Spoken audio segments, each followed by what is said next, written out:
पाकिस्तान से बाहर, मैं ठीक कोरोना में न्यूयॉर्क में था, लॉन्ग आइलैंड में था। तो लोग आकर मुझसे पूछ रहे हैं कि डॉक्टर साहब ये कोरोना में लोगों को बड़ी तकलीफ हो रही है, बताइए ऐसी क्या चीज़ खाए। मैंने कहा ब्रोकली खाए। अब वो गोरा तो गोरा है ना, ब्रोकली तो पहले भी खा रहा था, लेकिन उसे मैंने राज बता दिए क्योंकि उसमें फोलिक एसिड बहुत ज़्यादा पाया जाता है और आपके लंग्स जो उसके ऊपर बाल होते हैं हल्के से, जो आपको बचा के रखते हैं, क्योंकि कोरोना तो सबको लगना था, लेकिन जिसको लंग्स में आ जाता था प्रॉब्लम होती थी।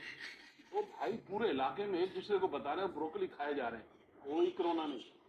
अच्छा ये बात अगर मैं यहाँ किसी इस अपने चैनल पे, यहाँ किसी नेशनल चैनल टीवी चैनल पे बैठ के बात करूंगा तो नीचे लिखेंगे देखो अभी अमेरिका वालों ने बताया नहीं, यूरोप वालों ने बताया नहीं, डॉक्टर साहब बता रहे हैं कि कोरोना का इलाज ब्रोकली है। तो भाई हमेशा याद रखिएगा कि अल्लाह ताला ने कोई बीमारी ऐसी नहीं बनाई जिसकी दवाई ना हो, याद रखिएगा। और दवाई मिलेगी सब्जी और फ्रूट में।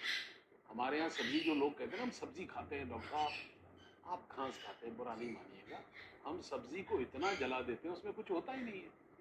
हम बाहर कभी जाएं ना, सदर के इलाके में, मैं कराची में रहता हूँ, सदर जाएं आप यूँ जरा नज़र मारें तो आपको खवातीन से ज़्यादा मर्द 9 महीने पेट से मिलेंगे।